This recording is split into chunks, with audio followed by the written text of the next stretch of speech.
नमस्कार, मेरा नाम है डॉक्टर पुरुधमन और आज इस वीडियो में हम बात करने वाले हैं ऐसे डाइट प्लान के बारे में जो ये किडनी फेलियर पेशेंट के लिए बहुत बेनिफिशियल साबित होता है। तो किडनी फेलियर पेशेंट की बॉडी में बहुत कुछ चल रहा है, किडनी खराब हो रही है, किडनी खराब होने की वजह से बॉडी में क्रिएटिनिन, यूरिया जैसे वेस्ट मटेरियल इकट्ठे हो रहे हैं। अगर हम पेशेंट का खाना पीना बदल दें, उसमें सुधार ले आएँ, तो पेशेंट की बॉडी में वेस्ट मटेरियल बनना कम हो जाता है। और जब वेस्ट मटेरियल कम बन रहा है तो वो ब्लड में कम इकट्ठा हो रहा है, रिपोर्टें बदलती जा रही हैं, किडनी को भी आराम मिल रहा है, किडनी की फंक्शनिंग सुधरती जा रही है। तो ऐसा किडनी फेलियर पेशेंट क्या खाए, कैसे खाए कि उसकी कंडीशन में सुधार हो, इसको हम अब डिस्कस करने वाले हैं इस वीडियो में। अब इस वीडियो को शुरू करने से पहले मैं चाहता हूं कि आपकी जहां पर भी केएफटी की रिपोर्ट पड़ी हो, इस वीडियो को यहीं पे पॉज करो, अपनी केएफटी की रिपोर्ट छट से लेकर आओ। उम्मीद करता हूं सब अपनी रिपोर्ट्स को ले आए होंगे। अब शुरुआत करते हैं एक एक पॉइंट से। तो सबसे ऊपर सबसे पहले जो सबसे बड़ी चीज़ लिखी होती है और जिससे सबसे ज़्यादा आपको डर लगता है वो है क्रिएटिनिन। ठीक है, तो क्रिएटिनिन पे टिक किया, इसको हम डिस्कस करने वाले हैं। क्रिएटिनिन जो है वो प्रोटीन्स जब हम खाते हैं तो वो प्रोटीन जब हमारी मसल्स में जाता है तो वो कन्वर्ट हो जाता है क्रिएटिनिन में, उससे बनने वाला बेस मटेरियल है। इसे कंट्रोल करना है तो सबसे पहली चीज आप क्या करेंगे, खाने के अंदर प्रोटीन की मात्रा को कंट्रोल करेंगे। अब आपकी रिपोर्टों में एक और चीज होगी, वो है टोटल प्रोटीन। कुछ में होगा, कुछ में नहीं होगा। जिनमें है बहुत अच्छी बात। टोटल प्रोटीन देखो, क्या वो नॉर्मल वैल्यूज के अंदर है? जिन पेशेंट की रिपोर्टों के अंदर टोटल प्रोटीन नॉर्मल वैल्यूज के अंदर आ रहा है, उनकी बॉडी को प्रोटीन की रिक्वायरमेंट नहीं है। वो पेशेंट अपने आप को प्रोटीन फ्री डाइट पे डाल सकते हैं। यानी हम दूध बंद कर देंगे, हम दालें बंद कर देंगे, हम नॉनवेज बंद कर देंगे, हम पूरी किसी भी तरीका का प्रोटीन का इंटेक नहीं करेंगे। आपके माइंड में क्वेश्चन आ रहा होगा, प्रोटीन नहीं खाएंगे तो बॉडी चलेगी कैसे? इसका आंसर मैं आपको थोड़ी देर में करूंगा। अब जिन पेशेंट की रिपोर्टों के अंदर प्रोटीन की मात्रा नॉर्मल से कम आ रही है, उनको चाहिए कि वो अपनी डाइट में प्रोटीन को बंद ना करें। खाना है आपने, बट कौन सा प्रोटीन खाना है, अब ये इंपॉर्टेंट हो जाता है। तो आपने लेना है लाइट प्रोटीन। लाइट प्रोटीन मतलब वेजिटेरियन प्रोटीन, जैसे हमारी दालें होती हैं वो आप ले सकते हैं। मगर हम egg, non veg, chicken, mutton ये पूरी तरह से बंद करेंगे ही करेंगे। इसको स्टार्ट करने के बारे में, खाने के बारे में आप सोचेंगे भी नहीं। अब आप लोगों के माइंड में भी कुछ सवाल आ रहे होंगे कि हमारी बॉडी में वीकनेस आ जाएगी। नहीं, जितने भी जैनी लोग होते हैं वो नॉनवेज को हाथ भी नहीं लगाते, फिर भी उनकी बॉडी में किसी टाइप की डेफिशिएंसी नहीं होती इन्हीं दालों को खाते हुए। तो अगर आप इन्हीं दालों को खाते रहोगे, आपकी बॉडी में भी किसी टाइप की डेफिशिएंसी नहीं आएगी और ये प्रूवन है, टेंशन मत लेना। ठीक है, अब चलते हैं जो हमने पहले कहा था कि क्रिएटिनिन अगर कंट्रोल करने के लिए हम प्रोटीन का इंटेक पूरा बंद कर देते हैं तो हमारी बॉडी में दिक्कत होगी या नहीं होगी? अगर देखा जाए तो मैक्सिमम पेशेंट में दिक्कत नहीं होती। उसके पीछे कारण ये है कि खाने के अंदर हम कार्बोहाइड्रेट्स अच्छी मात्रा में ले रहे होते हैं। रोटी भी खा रहे हैं हम, चावल भी खा रहे हैं, depending upon your diabetes level. हम खा रहे हैं, जब हम खाना अच्छी मात्रा में खा रहे होते हैं, कार्बोहाइड्रेट्स ही ले रहे हो, तो बॉडी उसको अपने आप प्रोटीन में कन्वर्ट कर लेती है एज पर बॉडी की रिक्वायरमेंट। यानी अगर मुझे 10 यूनिट प्रोटीन की जरूरत है तो 10 बॉडी बना लेगी। ठीक है, मगर वो एक्स्ट्रा क्रिएट नहीं करेगी। वो ऐसा नहीं करेगी 20 बनाएगी उसमें से 10 यूज करेगी, नहीं। मगर जब हम प्रोटीन खाते हैं तो जबरदस्ती हम प्रोटीन हमारी बॉडी में जाता है। तो जो पेशेंट प्रोटीन फ्री डाइट पे जाते हैं, क्योंकि वो एडल्ट हो चुके होते हैं, तो उनकी बॉडी में कोई दिक्कत नहीं आती। मगर वहीं पर अगर कोई बच्चा है, छोटा बच्चा है, तो उसकी डाइट को प्रोटीन फ्री नहीं करना है। ये सिर्फ उनके लिए है जो फुली एडल्ट है, 18 साल के ऊपर हैं। 18 साल से नीचे जितने भी लोग हैं, जितने भी बच्चे हैं, जितने भी पेशेंट हैं, उनको प्रोटीन फ्री डाइट पे बिल्कुल नहीं जाना होता, क्योंकि उनकी ग्रोथ चल रही होती है, बॉडी ग्रो कर रही है, टिश्यू बन रहा है, सब कुछ बन रहा है। तो अगर उसे प्रोटीन नहीं मिलेगा तो हमारी जो ग्रोथ है वो रिटार्ड कर जाती है। तो इसी वजह से 18 से नीचे वाले लोगों को या 16 से नीचे वाले लोगों को प्रोटीन खाना ही खाना है, बट दालों से खाना है। और उससे ऊपर के पेशेंट्स को हम रिपोर्ट्स के हिसाब से देखकर ओके खाना है नहीं खाना है तो हम वो मैनेज कर सकते हैं। तो अपने पेपर पे आपने लिख लिया कि आपने दालें खानी है या नहीं खानी है, नॉनवेज आपका पूरी तरह से बंद है, इसे पेपर पे आप लिख लो। अब चलते हैं यूरिया के ऊपर। अब यूरिया क्या चीज है, कहाँ बनती है और इसे कैसे हम कंट्रोल करेंगे वो भी हम समझ लेते हैं। यूरिया आपका लीवर बनाता है। जब हम खाना खाते हैं तो खाने का ब्रेक डाउन उसे पचाता कौन है? हमारा जिगर, लीवर। जब कोई हमने खाना भारी खाया, मान लो हमने खाया खूब सारा घी, या फिर हमने खाई पूड़ियाँ, या फिर हमने खाया भटूरा, उसमें लीवर को ज्यादा काम करना पड़ेगा, या फिर हमने जब खाई रोटी चावल उसमें लीवर को ज्यादा काम करना पड़ेगा? सोच कर देखो। भटूरा, पूड़ियाँ ज़्यादा खाते हैं तो हमारा लीवर ज़्यादा काम करता है, और जब वो ज़्यादा काम करता है तो ज़्यादा यूरिया बनाता है। तो ऐसी कोई भी चीज़ जो पचाने में मुश्किल हो, हमने बॉडी में नहीं डालनी। तो सबसे पहली चीज़ आप निकालेंगे वो है फ्राइड फूड, क्योंकि पचाने में मुश्किल है। दूसरी चीज़ जो आप निकालेंगे वो है आपका protein, heavy protein, non veg, chicken, mutton, जो हम क्रिएटिनिन के लिए भी ऑलरेडी निकाल चुके हैं। तो उसको अब यहाँ पे हम डिस्कस दोबारा से नहीं करेंगे। जो भी चीज़ पचाने में मुश्किल है, लीवर के लिए काम लेकर आती है, वो खाने पर यूरिया बढ़ेगा। याद रहेगा? अब खाने के अंदर हो गई हमारी रोटी, हो गई स्टफ, सूखा पराठा हो गया। पराठा इसे कहना नहीं चाहिए, स्टफ रोटी कहना चाहिए। वो स्टफ रोटी आपने खाई, तो इसमें आपका यूरिया बहुत मिनिमल बनता है। आपकी बॉडी बहुत अच्छी तरीके से सर्वाइव करती है। जो पेशेंट डायबिटिक हैं वो चावल ना खाएं। जो पेशेंट डायबिटिक नहीं है वो चावल का भी सेवन कर सकते हैं, बट साथ में एक आधी रोटी लेना समझदारी होता है। अगर खाने में इतना भी बदलाव कर लेते हो तो यूरिया एक्स्ट्रा बनना बंद हो जाता है। बॉडी को यूरिया की वजह से सिम्टम्स नहीं देखने को मिलती, बॉडी बहुत अच्छी तरीके से सर्वाइव करती है। अब चलते हैं तीसरी इंपॉर्टेंट चीज के ऊपर, जिसके बारे में आप सभी को बहुत कम पता होगा, वो है आपकी रिपोर्टों में पोटेशियम। नॉर्मल जब है तो मसल्स में पावर दे रहा है, ताकत दे रहा है, बट अगर पोटेशियम की मात्रा जरूरत से ज़्यादा बढ़ जाए तो वो आपकी मांसपेशियों में थकावट दे देता है। अब आपका जो दिल है वो भी मांसपेशियों का बना हुआ है, मसल्स का बना हुआ है। तो अगर पोटेशियम के लेवल्स बढ़ेंगे तो उसका सबसे बुरा इम्पैक्ट दिल पे पड़ता है, और उसके फेल होने के, उसके कार्डियक अरेस्ट होने के चांसेस बहुत ज़्यादा बढ़ जाते हैं। इसी वजह से अगर क्रिएटिनिन लेवल आपका नॉर्मल भी है, पोटेशियम आपका 7 से क्रॉस कर रहा है, तो ऐसे केसेस के अंदर बिना किडनी फेल हुए भी डायलिसिस करना पड़ता है। रीजन क्या है? पोटेशियम को निकालना पड़ेगा, वरना वो लाइफ थ्रेटनिंग हो जाता है। अब पोटेशियम बॉडी में नहीं बनता, जैसे क्रिएटिनिन, यूरिया बॉडी में बनता है, ये पोटेशियम बॉडी में बिल्कुल नहीं बनता। ये सिर्फ एक ही चीज से आता है, वो है हमारा खाना। अब खाने के अंदर हमें क्या करना पड़ता है? उन चीजों को कंट्रोल करना पड़ता है जिनके अंदर पोटेशियम की मात्रा ज्यादा है। अब पोटेशियम हर खाने पीने की चीज के अंदर है। आप फ्रूट्स कोई भी खा लो, वेजिटेबल कोई भी खा लो, रोटी खाओ, चावल खाओ, कुछ भी खाओगे, पोटेशियम उसमें होगा ही होगा। तो जिनके अंदर पोटेशियम की मात्रा ज्यादा है उनको हमें खाने से दूर रखना पड़ता है। तो अपना पेपर पेन ले लो और शुरू हो जाओ। तो वेजिटेबल की कैटेगरी के अंदर जो भी वेजिटेबल जमीन के नीचे लगती है, ब्राउन कलर की है, उनके अंदर पोटेशियम की मात्रा ज्यादा है। मैं एग्जांपल देता हूं, आलू, शकरकंदी, अरबी, जिमिकन, लोटस स्टेम, जो कमल ककड़ी आती है, इनके अंदर पोटेशियम की मात्रा ज्यादा होती है। इसको अपनी डाइट से काट दिया। इसी तरह से हरे पत्तेदार सब्जियां जो सर्दियों में बहुत अच्छी अच्छी आती हैं, आजकल सर्दियों में आ रही हैं, मेथी, पालक, बथुआ, चौलाई वलाई, बहुत कुछ आ रहा है। इनका आपने साग नहीं बनाना। यानी अगर मैं मेथी की रोटी आटे में गूंथ के खाना चाहता हूं, मैं खा सकता हूं। मैं पालक की रोटी खाना चाहूं, मैं खा सकता हूं, बट मैं उसको कुकर में डाल के पका के उसका साग नहीं बना सकता। इस चीज का ध्यान रखना। अगर आप कोई और हरी सब्जी, जैसे मान लो मेथी है या चौलाई है, उसे खाना चाहते हो, तो साथ में बाकी सब्जियां उसमें ऐड करनी है, जैसे गोभी है या फिर आपकी गाजर है, मटर है, तो वो मिक्स वेजिटेबल की तरह तो बना सकते हो, बट सिर्फ और सिर्फ चौलाई, मेथी की सब्जी मत खाना। इतना अगर आप कंट्रोल कर लेते हो तो पोटेशियम की मात्रा को आप बहुत इजीली कंट्रोल कर सकते हो। सब्जियों में बस इतना ही कंट्रोल करना होता है। अब चलते हैं फ्रूट्स के ऊपर कि कौन से फ्रूट्स हमें खाने चाहिए, कौन से नहीं खाने चाहिए, पोटेशियम किन में ज्यादा है।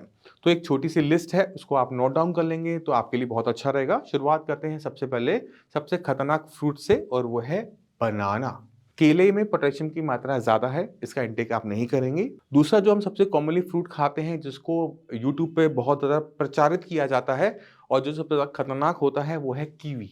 नहीं खाने हैं आपने, या आपको याद रखेंगे। तीसरी चीज, ताकत लेने के लिए हम ड्राई फ्रूट्स खाते हैं।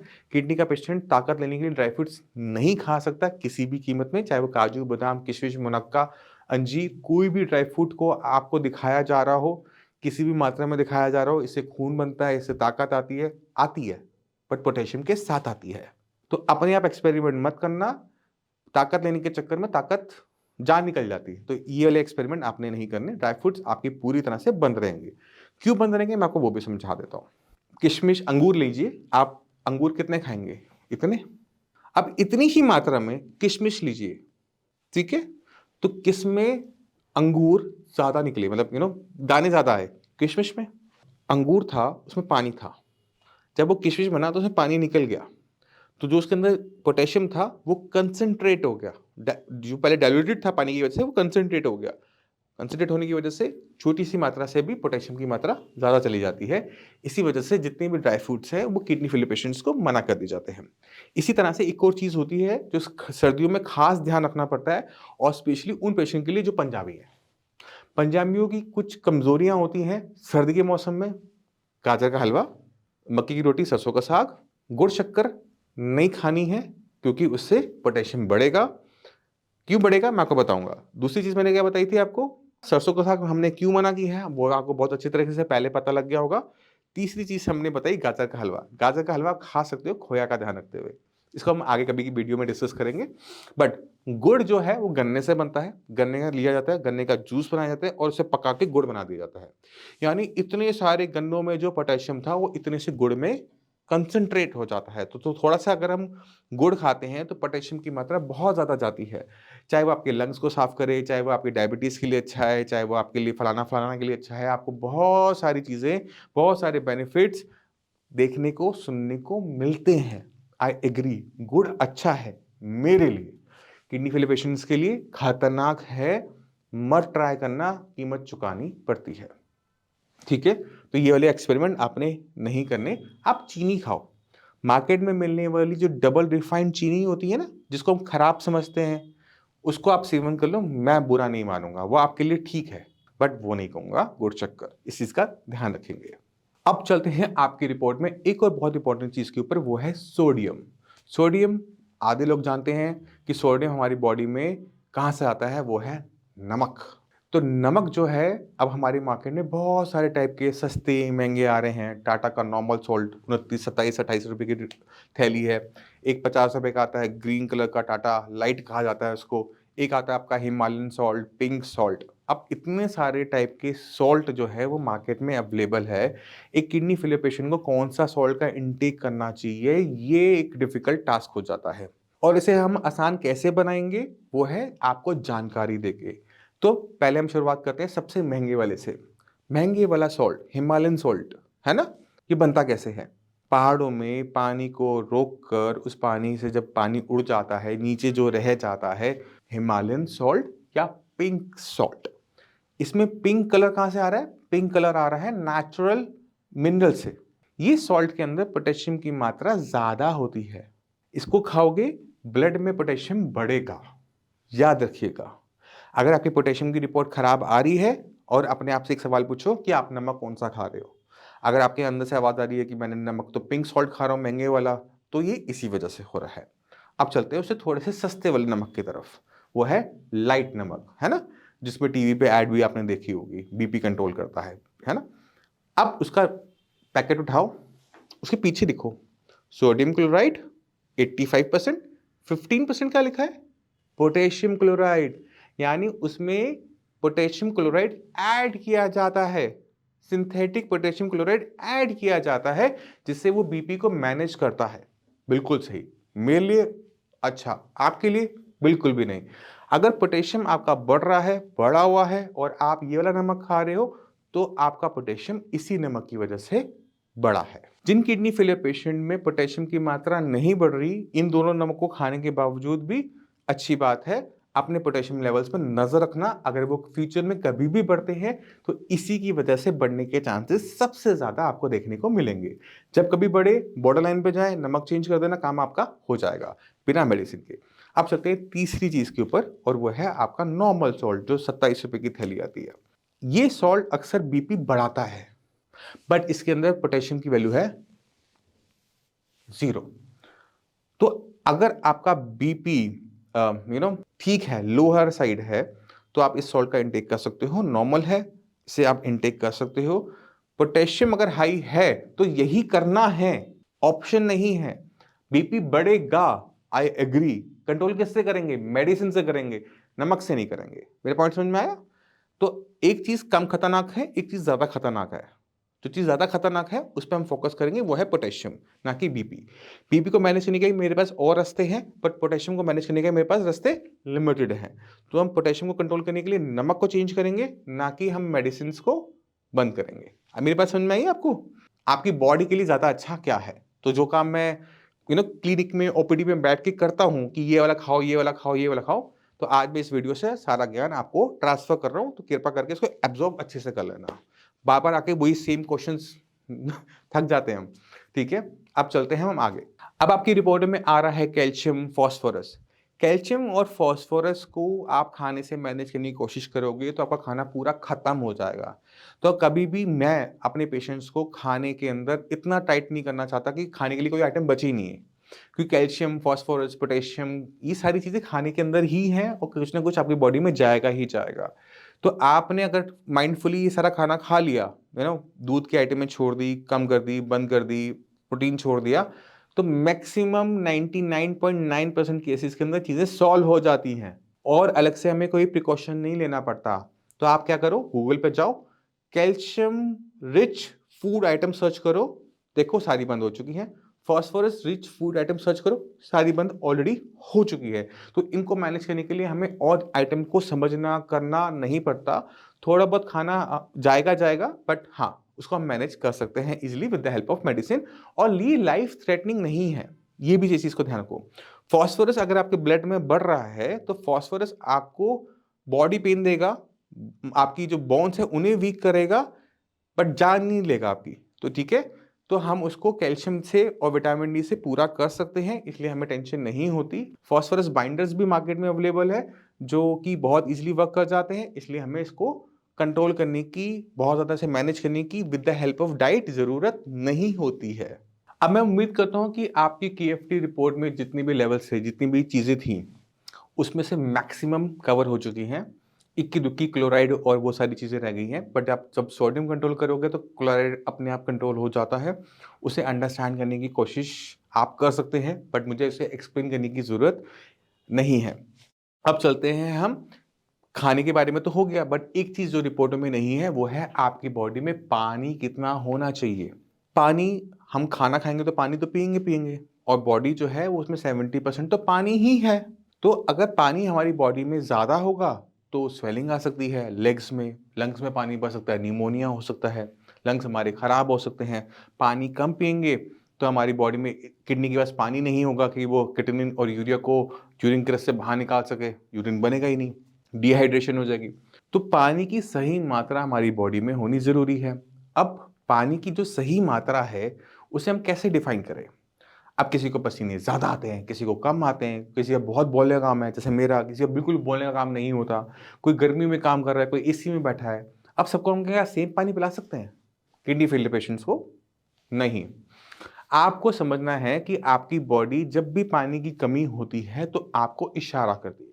क्या इशारा करती है? गला सूख रहा है, मुंह सूख रहा है। जब अगर गला सूख रहा है, मुंह सूख रहा है, यानी शरीर में पानी की कमी हो रही है, पानी पीना है। कितनी मात्रा में पीना है, कितनी क्वांटिटी में पीना है, ये अब इंपॉर्टेंट हो जाता है। तो आप एक छोटा सा काम करेंगे, अगर आपका डायलिसिस नहीं हो रहा तो एक टाइम में 1 कप पानी यानी 100 ml से ऊपर पानी एक साथ नहीं पिएंगे। यानी मैंने 1 कप पानी पिया, 5-10 मिनट रुके, प्यास बुझी है या नहीं बुझी है, यस एंड नो, बुझ गई है, डन। नहीं बुझी है, then again 1 cup of water. Gap रखना है, एक साथ नहीं पीना है, बॉटल से नहीं पीना है, कप से पीना है। इस चीज का भी कंट्रोल कर लेते हो, आपको कभी स्वेलिंग नहीं आएगी, बॉडी में पानी इकट्ठा नहीं होगा, यूरिन का फ्लो ठीक बना रहेगा, क्रिएटिनिन और यूरिया बॉडी से बाहर जाता रहेगा, लेवल्स आपके डाउन होते रहेंगे, जाता रहेगा। अब जिन पेशेंट का डायलिसिस हो रहा है उनकी बॉडी में पानी को हम बिल्कुल नापा तुला देना चाहते हैं, बिल्कुल भी एक्स्ट्रा नहीं करना चाहता है, क्योंकि उनके लंग्स को खतरा होता है।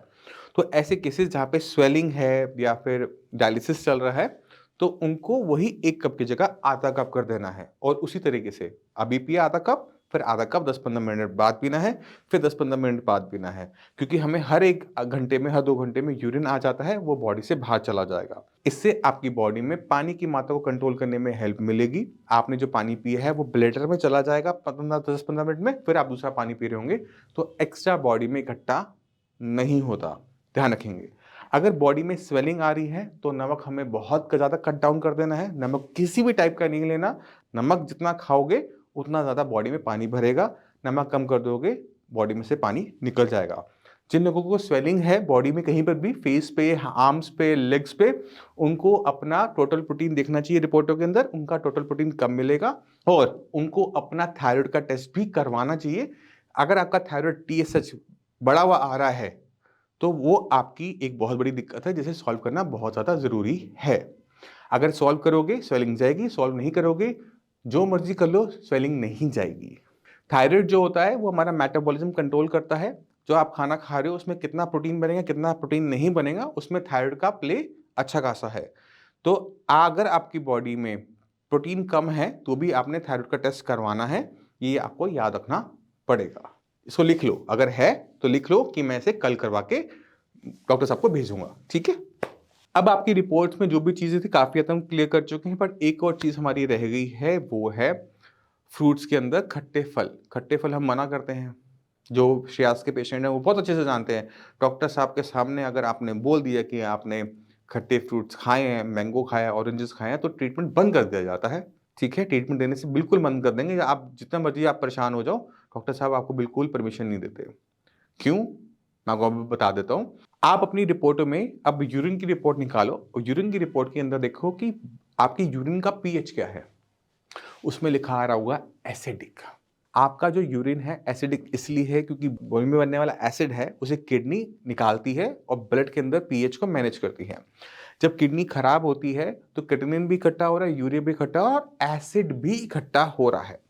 अब आपका ब्लड एसिडिक है और आप खा रहे हो आम। खुद सोचो, आम मीठा हो खट्टा हो जैसा मर्जी हो, आपकी ब्लड के अंदर एसिड बढ़ेगा या घटेगा? 5 मिनट में आपको देता हूं, 5 मिनट तो बहुत ज्यादा है, 5 सेकंड आप लो। बढ़ेगा। इसी तरह से आप अगर ऑरेंजेस, मौसमी, अंगूर खाओगे तो क्या होगा? टमाटर खाओगे तो क्या होगा? है ना, टमाटर में भी टार्टेरिक एसिड है। तो कोई भी चीज जिसके अंदर किसी भी टाइप का एसिड है, वो चाहे वो टार्टेरिक एसिड हो, सिट्रिक एसिड हो, एसिटिक एसिड हो, आपने नहीं खाना। इवन एसिटिक एसिड यानी विनेगर तक को भी बंद कर दिया जाता है, कर्ड को भी बंद कर दिया जाता है क्योंकि इसमें होता है लैक्टिक एसिड। तो अगर हम अपने ब्लड के पीएच को कंट्रोल करना चाहते हैं तो आपको इन चीजों को बंद करना पड़ेगा और आपको अपनी बॉडी के अंदर कुछ ऐसी चीज डालनी पड़ेगी जो इस एसिड को शांत कर दे फटाफट। अगर भी हमारा हाथ जल जाए या कोई एक्सीडेंट हो जाए, जलने पे हम क्या करते हैं? दूध डालते हैं, है ना। दूध डाल दिया, पेस्ट लगा दी, कोलगेट लगा दी। इसी तरह से एसिड हमें जब अंदर से जला रहा है तो उसके अंदर हम कुछ ऐसा डालेंगे जो उसको न्यूट्रलाइज कर दे, और वो होता है सोडा। जैसे आपके पेट में बहुत जलन हो रही है, आग लग रही है, एसिडिटी लग रही है, तो क्या करते हो? सोडा पी लेते हो ना। सेम चीज, हम सोडा पाउडर, बेकिंग सोडा लेंगे। बेकिंग सोडा की टैबलेट मैक्सिमम पेशेंट ऑलरेडी ले रहे होते हैं, जो नोडोसिस, सबोसिस, सोडाफिक्स, मल्टीपल नेम से आती है, सोडा नेट के नाम से आती है। तो ये जो टैबलेट्स हैं इसको आपने कंज्यूम करते रहना है। और जब भी आप KFT करवाने चाहते हो, आपको सीरम बाइकार्बोनेट का टेस्ट करवाना ही करवाना है। महंगा है मुझे पता है, करवाना ही करवाना है। ये एक ऐसी गलती है जो मैक्सिमम पेशेंट कर जाते हैं और अक्सर इसकी कीमत बहुत बड़ी चुकानी पड़ती है। अगर क्रिएटिनिन के लेवल आपके तेजी से बढ़ रहे हैं, आप इसे टेस्ट करवाएंगे, यही कल्प्रिट आपको मिलेगा। तो जितने पेशेंट श्रेयास के होते हैं तो उनमें हम ध्यान रखते हैं कि गलती से भी ना बढ़े। अगर एसिड बढ़ रहा है, बाइकार्बोनेट कम हो रहा है, तो इसमें फटाफट हम एक्शन ले पाए, इसलिए इनका जो टेस्ट है वो मंथली बेसिस पे करवाए जाते हैं। अगर आपका एसिड कंट्रोल में रहेगा तो एक कंडीशन होती है मेटाबॉलिक एसिडोसिस, वो बॉडी में शुरू नहीं हो पाती, जो किडनी को बहुत तेजी से खराब करती है, जिसमें किडनी CKD से AKI कंडीशन में चली जाती है। CKD मतलब किडनी धीरे धीरे खराब हो रही है, AKI मतलब बहुत स्पीड से कम टाइम में खराब हो रही है। तो हमने इस कंडीशन को रोकने के लिए बॉडी के अंदर हमें सही मेडिसिन को डालना जरूरी होता है। आप समझ गए। और इसी वजह से हमें खट्टे फ्रूट्स और टमाटर जैसी सब्जियां पूरी तरह से बंद करनी पड़ती है। अब चलते चलते मैं चाहता हूं एक लास्ट टिप आपको और दे दूं, वो है आपको अपनी चाय और कॉफी पूरी तरह से बंद करनी पड़ती है। क्यों बंद करनी पड़ती है उसको मैं बहुत शॉर्ट में समझा देता हूं। चाय और कॉफी आपकी बॉडी के अंदर आयरन की एब्जॉर्प्शन को, जब आप खाना खाते हैं उसमें जो आयरन है उसकी एब्जॉर्ब, तो अगर आप चाय कॉफी पियोगे तो आपकी बॉडी में आयरन एब्जॉर्ब नहीं हो पाएगा, हीमोग्लोबिन आपका कम रहेगा, और जो आपकी टैबलेट है नोडोसिस, सबोसिस, इसकी एब्जॉर्प्शन में भी हिंड्रेंस होगी और आपका बाइकार्बोनेट लेवल लो बने रहेंगे। इसी वजह से चाय कॉफी पीने पे डॉक्टर साहब आपसे नाराज होंगे ही होंगे, रेडी रहना, मत पी कर आना, ठीक है। मैं उम्मीद करता हूँ इस वीडियो से आपने क्या नहीं खाना वो बहुत अच्छी तरीके से पता लग गया। इन चीज़ों को निकाल दो, जो बाकी बच गया ना उसकी लिस्ट बना लो, जो आपको पसंद है उसकी लिस्ट बना लो और जब भी आप मेरे पास आओगे वो लिस्ट ले आना। क्या खाना है, क्या नहीं खाना, क्यों मना करो, मैं आपको पूरे का पूरा आपको रीज़निंग दूँगा, उसको आप नेट पे सर्च कर लेना, आपको आंसर्स मिल जाएँगे कि जो डॉक्टर साहब कह रहे थे, वो सत्य था या फिर असत्य था। अब मैं गया हूँ थक, मिलते हैं अगली वीडियो में, तब तक के लिए नमस्कार।